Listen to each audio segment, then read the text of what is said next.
Yes students, very important topic, trigonometric ratios of 45 degree.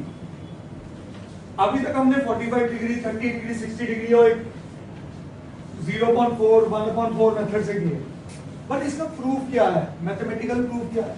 Mathematical proof आपसे हमेशा मांगा जाता है 30 डिग्री, 45 डिग्री और 60 डिग्री। इसको ज्योमेट्रिकल रिप्रेजेंटेशन भी कह दिया जाता है। अब याद रखना है, पहला केस मैं ले रहा हूं 45 डिग्री का, अगला टॉपिक बनाऊंगा 30 डिग्री एंड 60 डिग्री। 30 डिग्री है 60 डिग्री का, वो एक ही केस होता है। तो पहली चीज याद रखनी है, जब भी 45 डिग्री का केस आए, आपने हमेशा जो ट्राइंगल लेना है वो राइट एंगल्ड ट्राइंगल लेना। क्या आंसर लेना है? Right angled triangle. ठीक है, इज दिस पॉइंट क्लियर? और राइट एंगल ट्राइंगल के साथ आइसोसेलेस भी होना चाहिए। क्या होना चाहिए? तो मैं शुरुआत क्या कर रहा हूं, इन are right isosceles triangle ABC with angle B is equal to 90 degree. Obvious है, B बीच में लिखा तो वो 90 पे गिनूंगा। तो ये मेरा एक राइट आइसोसेलेस ट्राइंगल बना, जिसमें ये A है, ये B है और ये C है। ये 90 डिग्री है, ये दोनों साइड इक्वल है क्योंकि आइसोसेलेस है। तो 100% ये दोनों एंगल कितने हो गए? 45। क्या है मेरी बात को जस्टिफाई करते हैं? In a right isosceles triangle ABC with angle B is equal to 90 degree such that AB is equal to BC is equal to X। मैंने AB और BC की लेंथ बराबर ले ली, कितनी ले ली? X units. Is this point clear? क्योंकि ये right angle triangle है, तो मैंने ये दोनों साइड्स को बराबर ले, और राइट एंगल आइसोसेलेस ट्राइंगल है, तो इन दोनों साइड्स को मैंने बराबर ले लिया x। क्या यहाँ पे पाइथागोरस फिट होती है? क्या होती है पाइथागोरस फिट? क्या AC square is equal to AB square plus, yes और नो? तो अगर वो फिट होती है पाइथागोरस में, AC square is equal to AB square plus BC square, तो क्या मैं लिखूं यहाँ पे x square plus x square, AC square, तो AC स्क्वायर बना 2x स्क्वायर, तो AC बन गया √2x स्क्वायर, तो AC कितनी बनी? √2x। यस और नो? तो ये साइड कितनी बनी? √2x। सही है।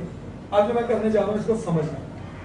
ये एंगल 45 है, मेरे को तीनों साइड पता चल चुकी है, तो मैं ट्रिग्नोमेट्रिक रेशियोज निकाल सकता हूं। मेरी पहली ट्रिग्नोमेट्रिक रेशियोज है sin 45 डिग्री। सही है, इस एंगल को 45 ले लो चाहे इसको ले लो, बात तो कोई फर्क नहीं, पर मैं इस नीचे वाले को ले रहा हूं, कोई फर्क तो नहीं है इसको। बोलो sin 45 की वैल्यू चाहिए। sin 45 का परपेंडिकुलर ओवर इस एंगल के अकॉर्डिंग परपेंडिकुलर कौन है? x, और हाइपोटेन्यूज कौन है? क्या ये x और x कटे? आंसर क्या आया? क्या आपको sin 45 की वैल्यू पता है? यही होती है ना 1/√2। cos 45 क्या होता है? बेस ओवर, बेस कौन है यहाँ पे? x। हाइपोटेन्यूज कौन है? फिर से आंसर क्या आया? उसके बाद tan 45 P कौन है? B कौन है? x का क्या आया? tan 45 मान लो होता है।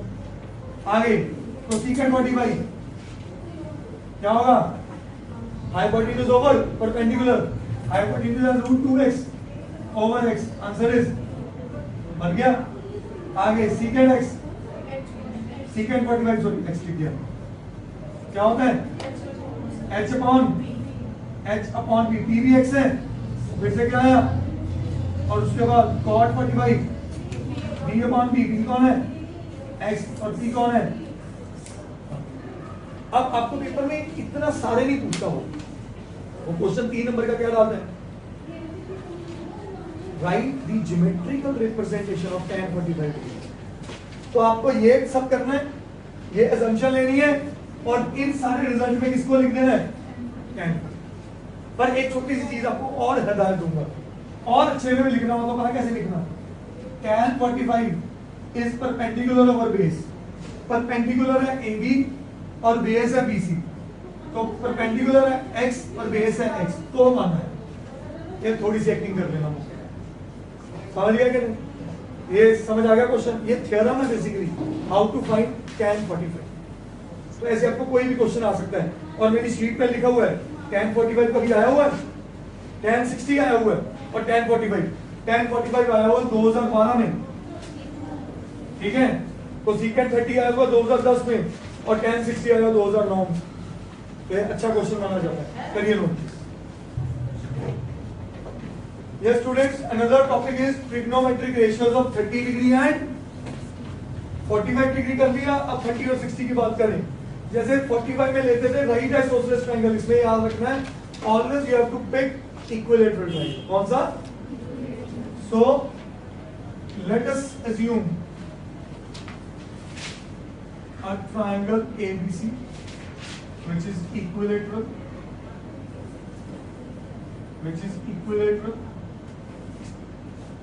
with side equals to 2x units. Side कितनी ले ली? इंटेंशनली 2x ले रहा हूं, इंटेंशनली।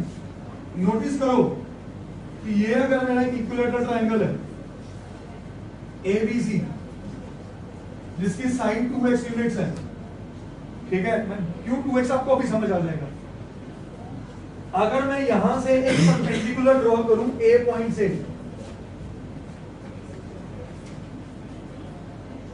AD, आपको ये प्रॉपर्टी पता है कि in equilateral triangle altitude acts as median, acts as perpendicular bisector, acts as angle bisector.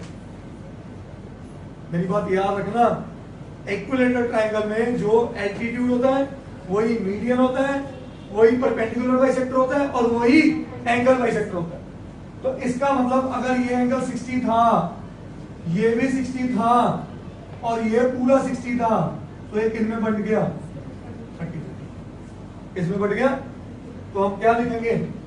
assume a triangle equilateral with side 2x units and AD is perpendicular bisector. Now AD is altitude to BC. AD is altitude on BC. So therefore, अब अगली कहानी, therefore BD is equal to DC is equal to half of BC. ठीक है? Is that clear? Got it?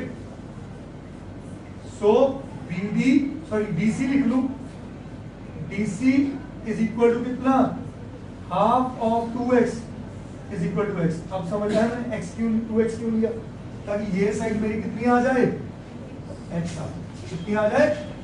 x आ जाए। क्या ये बात समझ है? तो पक्का। अब अगली कहानी, also AD acts as angle bisector.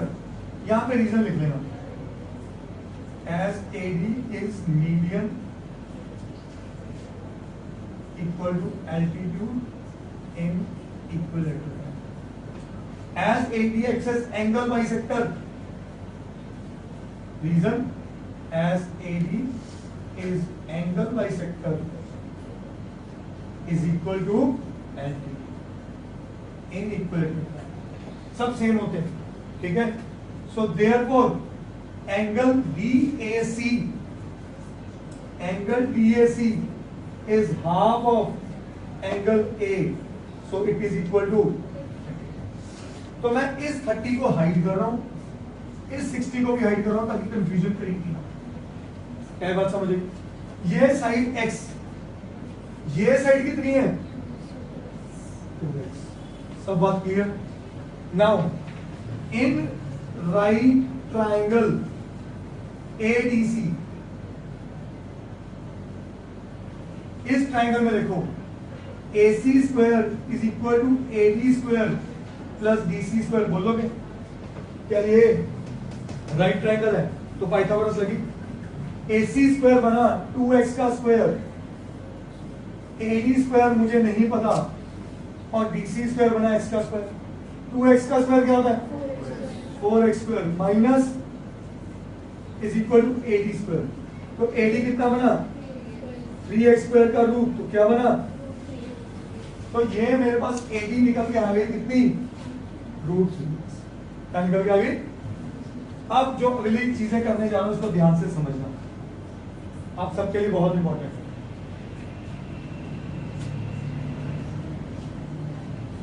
Sign of 60 degree, ये 60 है, इसके अकॉर्डिंग परपेंडिकुलर ये हाइपोटेन्यूज, ये परपेंडिकुलर क्या बना और हाइपोटेन्यूज, क्या आंसर आया, यही वैल्यू होती है। cos 60 इस ट्राइंगल में, मैंने याद लिख लो चाहे, इन राइट ट्राइंगल ABC, ठीक है। cos 60 बेस कौन है, DC, इस ट्राइंगल में देखो बेस कौन है, DC, तो बेस आ गया DC जो x के बराबर है अपॉन हाइपोटेन्यूज 2x, तो क्या cos 60 1/2 होता है।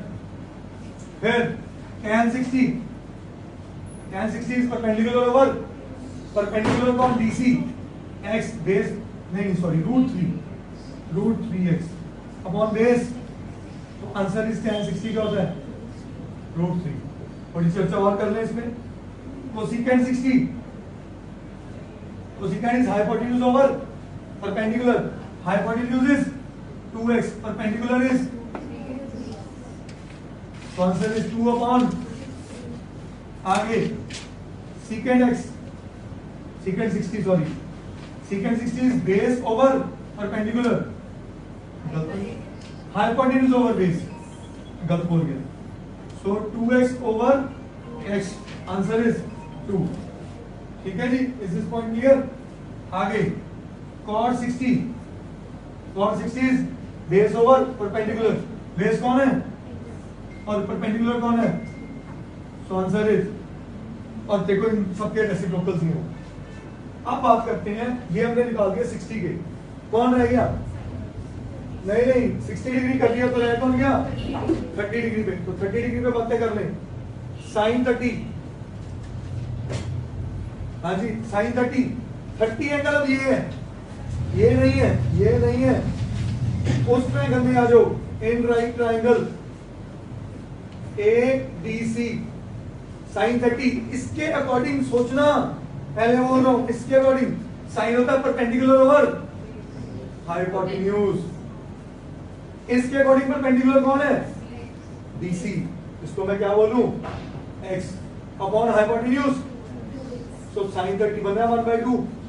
आगे cos 30, cos बेस ओवर, इसके अकॉर्डिंग बेस कौन है, AD कितना है अपॉन हाइपोटेन्यूज, तो √3/2। उसके बाद tan 30 परपेंडिकुलर ओवर, इसके अकॉर्डिंग परपेंडिकुलर DC और base AD, so x upon √3x is 1/√3। आगे cosecant क्या होगा, हाइपोटेन्यूज ओवर, मैं प्लीज आपको रिक्वेस्ट करूंगा पेपर में ये लाइंस के नाम लिख लेना, teacher will be very much happy, बच्चे के फंडास बहुत क्लियर है। हाँ जी, cosecant हाइपोटेन्यूज ओवर परपेंडिकुलर, तो 2x over x बन गया साइन का रेसिप्रोकल। फिर secant 30 2x over √3x, क्या बना, और लास्ट cot थीटा, बोलिए √3x ओवर, आंसर इज, तो सीखने को क्या, जब भी 30 और 60 लेना है, इक्विलेटरल करना है, बाइसेक्टर्स ड्रॉ करने हैं, ये एक्ट करेगा 60 और ये एक्ट करेगा, यहां से सारी ट्रिगो रेशियोज निकाल दो एक ट्रायंगल को यूज करके, और अगर 45 आ जाए तो कौन सा ट्रायंगल लेना है, राइट आइसोसेलेस, करिए।